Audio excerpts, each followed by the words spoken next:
Somewhere in the middle of America, in the dead of night, a single building swallows the country's mail into. Around 1 in the morning, planes drop out of the dark, one after another, until more than 100 of them sit wingtip to wingtip on the same tarmac. Inside, millions of packages pour onto a river of conveyor belts, get sorted in a few frantic hours, and are loaded back onto the same planes before sunrise. By breakfast, they are gone, scattered back across the world. That building is in Memphis, Tennessee. On an average night, it handles well over 1 million packages. The company that runs it moves around 16 million shipments a day, employs more than 500,000 people, and pulls in something near $90 billion a year. It owns the largest cargo airline on the planet, roughly 700 aircraft, sorting hubs on multiple continents, a machine so large it employs its own meteorologists just to keep the planes landing on time. It is, by almost any measure, a piece of infrastructure the modern economy now leans on the way. It leans on highways and power lines. Take it away and things simply stop arriving. Now wind the tape back 50 years, because none of that is where this starts. It starts with a company that could not get its planes off the ground.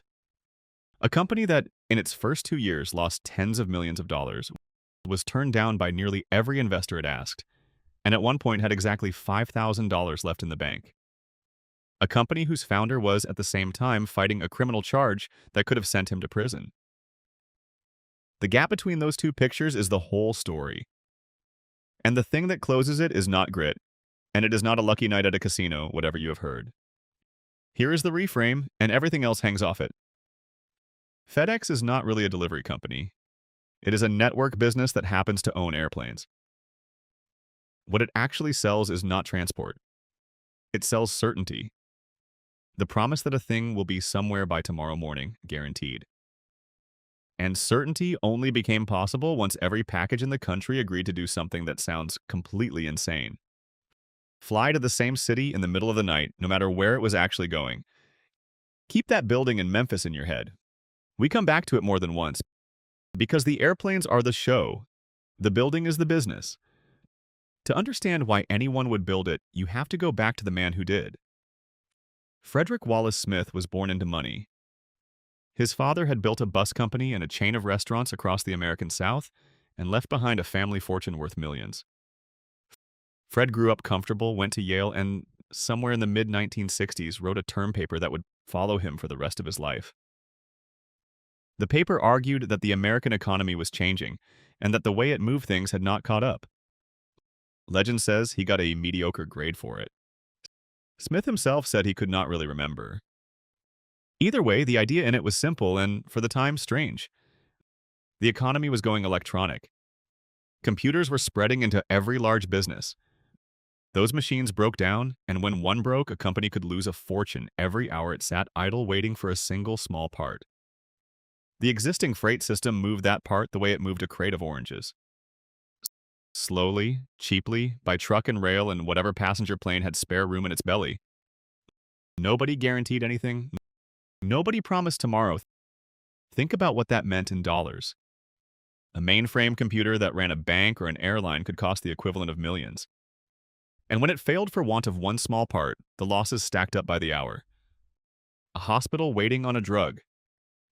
A factory line stopped dead for a single component. A firm that needed a signed contract in another city by morning. For all of them, the cost of waiting dwarfed the cost of shipping. Yet the freight system treated a life-saving isotope and a sack of potatoes in exactly the same lazy way. Smith's insight was that a whole class of goods had quietly become too valuable to travel slowly. Medicine, documents, computer parts, spare components for machines that cost thousands a minute to leave broken. For those things, speed was worth far more than what the shipping cost. So the reframe was there from the very start. He was not planning to sell shipping. He was planning to sell time. Then the idea sat for years because life intervened. Smith joined the Marine Corps and served 2 tours in Vietnam, directing supply runs and watching, up close, how a military moves enormous quantities of material to exactly where it is needed, exactly when it is needed. That is a logistics education money cannot buy. When he came home at the end of the 1960s, he bought a controlling stake in an aircraft maintenance and trading business in Little Rock and for the first time saw the air freight industry from the inside. What he saw only confirmed the paper. Moving valuable, urgent goods across America was slow, clumsy, and nobody owned the problem end to end. So, in 1971, he put his own money and a large slice of the family fortune into fixing it. He founded the company in Little Rock, Arkansas before moving it to Memphis. He called it Federal Express. Part of that name was a hope. He wanted a contract to fly canceled checks around the country for the Federal Reserve and thought the word federal might help. That contract never came. The name stuck anyway because it sounded big and national, which was exactly the scale he intended to build at from day one. And he chose his ground carefully. After starting in Little Rock, he moved the whole operation to Memphis, Tennessee, and the choice was not sentimental. Memphis sat close to the population center of the country, so no package had to fly too far to reach the hub and get back out again by morning. Its airport was uncongested and rarely shut by weather, which matters enormously when your entire promise depends on planes landing on schedule every single night. The city wanted the business and made room for it. Memphis was not where Smith was from. It was where the math pointed. And that scale is the first thing that makes this story so improbable. He did not start small. Picture what he actually bought. Not a truck, not a warehouse, and a route between two nearby cities. He bought a fleet of small French business jets, Dassault Falcons, sleek little white aircraft built to carry executives, and had them stripped out and converted to haul cargo. Plain, unmarked, purpose-built to fly overnight and land before dawn. He would eventually assemble a fleet of more than 30 of them, each one a small white bullet with the seats torn out and a cargo hatch cut into its flank. On the first night of real operations, in April 1973, he had 14 of those jets ready to fly to 25 cities at once. That is not how anyone sane starts a company. And it very nearly ended him. Because to launch a national overnight network, you need the whole network switched on at once. Half a network is worthless. Nobody pays for guaranteed overnight delivery to some cities, but not others. So Smith could not build gradually, city by city, the way a normal business grows. He had to buy the planes, hire the crews, rent the space, and light up every route on the same night before he had a single paying customer to prove any of it would work. Read that again, because it is the heart of the bet. He had to spend like a national airline while earning like a startup with no customers. The numbers were brutal. To get going, Federal Express raised and borrowed something in the region of $91 million, an astonishing sum for a young company in the early 1970s. And one of the largest venture-backed launches anyone had attempted. The money came from a syndicate of early venture capital firms, stitched together into what was, at the time, one of the biggest startup funding packages in American history. On top of it, Smith sank in around $4 million of his own inheritance, the money from his father's bus empire, betting his personal fortune alongside everyone else's. When you put your own inheritance into a company losing more than $1 million a month, you have quietly removed your own escape hatch. There was no soft landing left for him. And the first night after all of that, the network flew 186 packages. Do the arithmetic on that. 14 jets, crews, fuel, and 25 airport operations all firing at once to move 186 small parcels. That is barely 7 packages per city. The cost of flying a single package that night ran into the hundreds of dollars. To move one small envelope across the country, Federal Express was quietly spending more than a family spent on a week of groceries. Nobody could see it because the customer paid a normal-looking fee at the counter. The enormous loss sat underneath, hidden inside the company on every single parcel. Every box that moved lost money, and it lost a lot of it. And there had already been a false start. A first trial run weeks earlier, in March 1973, went out to a handful of cities and moved almost nothing. A mere few packages, a humiliating dress rehearsal that showed everyone how far there still was to go. The real launch in April was better, but only just. In those early months, the stories became legend inside the company. Pilots putting fuel on their personal credit cards because there was no company cash. Staff who quietly went unpaid rather than walk out. Couriers using their own cars to make deliveries. Everyone in that building understood the whole thing could stop any given week. Many of them stayed anyway. The company hemorrhaged cash. In its first 26 months, Federal Express lost around $29 million. Burn through that and you are losing more than $1 million a month, every month, with the bank balance falling towards zero. This is the part of the story where most companies simply die. Put it in the plainest terms. The company was spending roughly $4 for every one it took in, and it had to keep doing that at full national scale until enough customers discovered the service to tip the arithmetic the other way. There is no clever round of cost cutting that closes a gap like that. Only volume closes it. And volume was the one thing a brand new, unproven, nearly bankrupt company could not simply conjure on demand. And underneath the cash crisis sat a decision that every founder in his position has to make, a genuine fork in the road.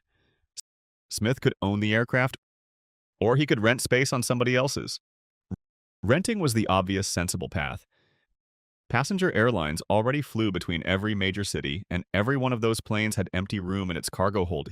He could have paid to put his packages in that spare belly space, avoided buying a single plane, and kept his costs tiny. No fleet, no pilots, no hangars, no fortune spent on jets. On paper, it is by far the safer business, but it would have quietly killed the promise. Passenger planes fly when passengers want to fly, which is during the day, not at 3 in the morning. They go where the passengers go, not where the packages need to go. And when a hold is full, luggage wins and freight gets bumped. You cannot guarantee tomorrow morning when your whole operation rides in the leftover space of an airline that does not work for you and does not care about your box. So Smith chose to own every plane, every route, every hour of the schedule under his control. And there was a second, stranger reason he could only do it with those small Falcon jets. At the time, air cargo was tightly regulated by a federal board, and any aircraft above a certain cargo weight needed hard-to-get authority to operate. The little Falcons slipped in just under that limit. He was not flying small planes because he wanted to. He was flying them because the rules made bigger ones almost impossible, and small was the only door left open. It is worth sitting with how strange that trap was. A federal board, the Civil Aeronautics Board, effectively decided who was allowed to fly freight and how large their aircraft could be, largely to shield the established airlines from competition. Smith could not simply buy the efficient planes his network needed. He had to design his entire operation around a loophole, flying more small jets than he wanted, burning more fuel and paying more crews than a handful of big freighters would have cost him. His expenses were higher than the network math said they should be, for no good reason at all, purely because the law said so. He was running the right idea with a deliberate handicap bolted to its back. Neither choice was wrong. But owning the fleet is what turned a risky idea into a company that needed a fortune to survive its first breath. Rent, and you stay small and safe and dependent forever. Own, and you have bet everything on reaching a scale you cannot afford to reach. He owned. And that single decision is why he ended up with $5,000 in the bank. So, how was any of this supposed to make money? This is where the real engine lives, and almost every retelling of the FedEx story skips right past it to get to the casino. Slow down and try this. You want to connect 25 cities so a package can travel overnight from any one of them to any other. There are 2 ways to do it. The first is the obvious one. Fly planes directly between the cities. Boston to New York, Chicago to Dallas, and so on. A direct route for every pair that has traffic. The second sounds ridiculous. Fly every single package, no matter where it started or where it is going, to one city in the middle of the country. Sort them all there in the dead of night. Then fly them back out to their real destinations. In the second system, a package going from Boston to New York first flies hundreds of miles the wrong way to Memphis before doubling back. Which of those 2 systems do you think is cheaper to run? Your gut says the direct one. Your gut is wrong and it is not close. Here is the math that broke everyone's intuition. To connect 25 cities directly, every city to every other, you need up to 300 separate routes. 25 times 24 divided by 2, 300. But route them all through one central hub and you need just 25. One flight in from each city, one flight back out. 12 times fewer routes to fly, staff, and fill. And there is a second gift hidden in that design. When every plane converges on one hub, you can sort everything in a single place, at a single time with one crew and one set of machines. You are not building and staffing sorting centers in 25 cities. You are building exactly one and running it flat out for a few hours a night. The direct model needs sorting everywhere. The hub needs it in one spot on the map. And it only gets more lopsided as you grow. Connect 100 cities directly, and you are looking at nearly 5,000 possible routes. Through a single hub, still just 100. That is the whole secret. That is the machine in Memphis. Sit with those two numbers because they are the entire company disguised as arithmetic. Nearly 5,000 routes against 100. That is not a small saving to be shaved at the edges. That is the difference between an operation physically impossible to run and one a single building can handle before dawn. The hub does not merely trim costs. It turns a problem with no solution into a problem with an obvious one. The hub looks insane for any one package, sending a Boston parcel by way of Tennessee. But across the entire system, it collapses an impossible tangle of routes into a simple star, and it means every plane flies full instead of half empty. This is the structural advantage, and it is not something a rival can copy with effort or money. It is a law of the network. Whoever builds the densest hub first gets costs so low that nobody can undercut them, which brings more volume, which makes the hub denser still. The advantage feeds itself. Economists have a name for this shape. It is a natural monopoly, the same shape as a railway or a power grid. The cost of building the network is enormous and mostly fixed, but once it exists, each extra package costs almost nothing to carry because the planes are already flying anyway. So the more you ship, the lower your cost per parcel falls, and the lower your cost falls, the more customers you win, which lets you ship still more. A rival starting later meets your low prices while still carrying their own high early costs and simply cannot close the gap. This is why, decades on, only a tiny handful of companies on Earth can do what FedEx does. The door really did shut. The airplanes were never the point. The sorting hub was the point. FedEx did not win because it flew planes. It won because it turned the entire country's overnight freight into one machine in one building, running for a few hours every night while everyone slept. Remember the reframe? The airplanes are the show. The building is the business. There is a quiet historical joke buried in the name, too.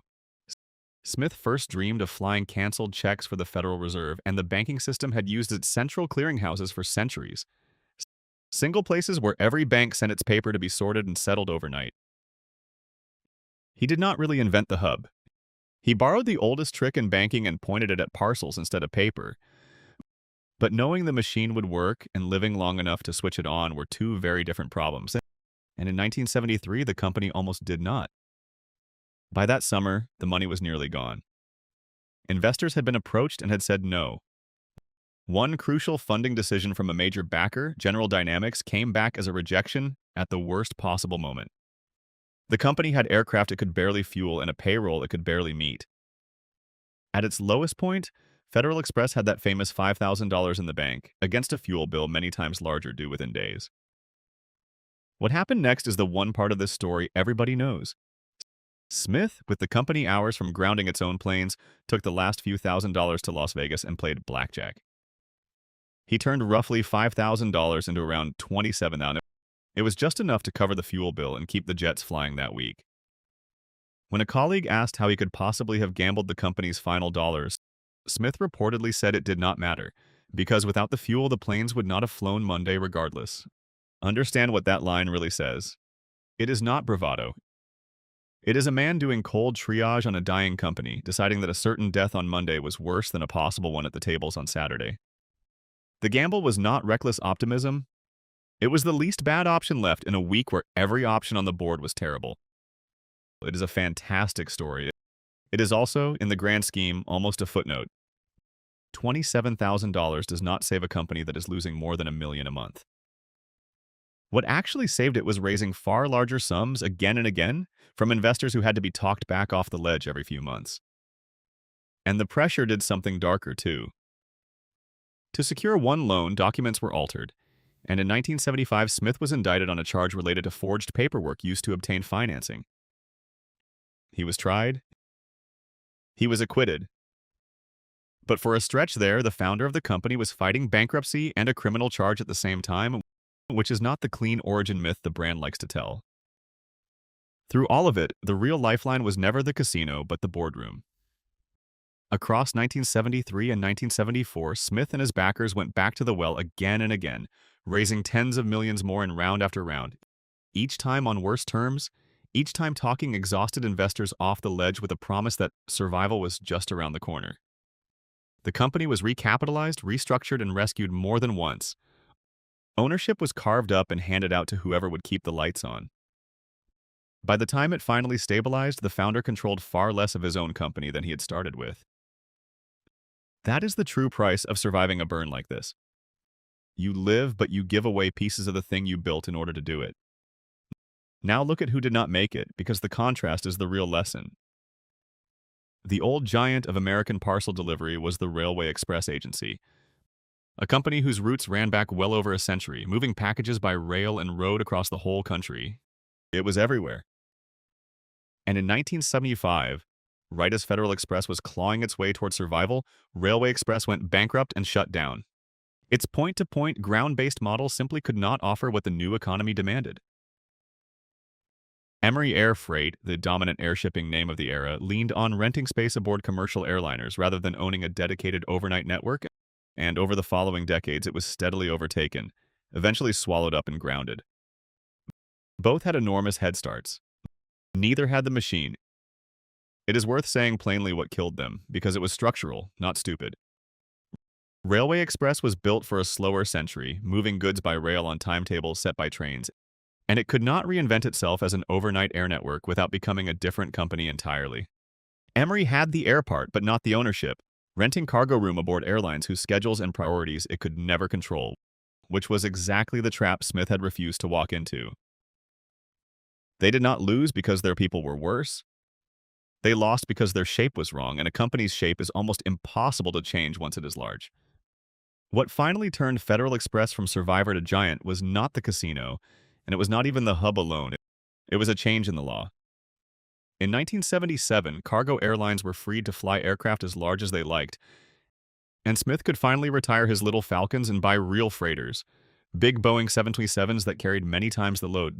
The same hub, fed by far bigger planes, suddenly made money. The company turned its first profit around the middle of the decade and never looked back. So there are two ways to tell this story, and both are partly true. There is the version FedEx loves, and that you have probably heard. The lone visionary with the C-graded college paper.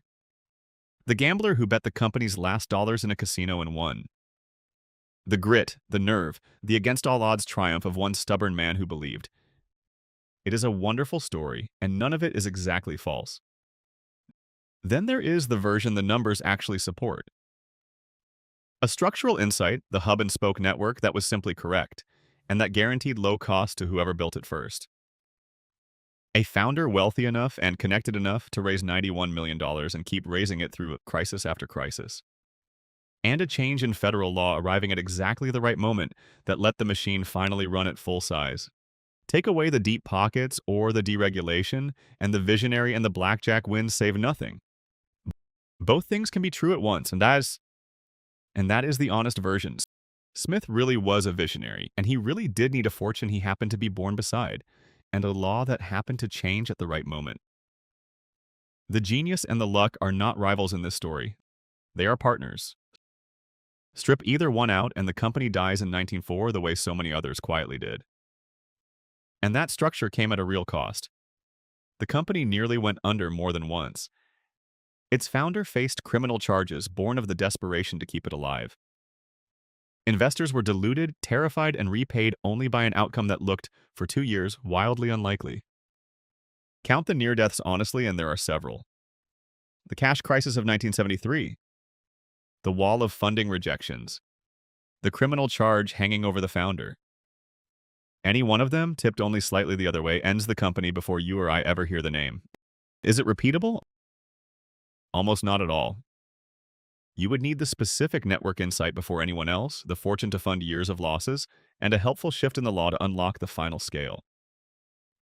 That combination came together once in Memphis in the 1970s, and it built a machine so efficient that 50 years later the packages still fly the wrong way to Tennessee in the middle of the night so that they can be somewhere else by morning. And maybe that is the real lesson hiding inside the myth. You remember the blackjack table because it is a story a person can be the hero of. You forget the network math because a diagram cannot be brave. But it was the diagram that won. The casino kept the planes fueled for a single week. The hub kept them flying for 50 years.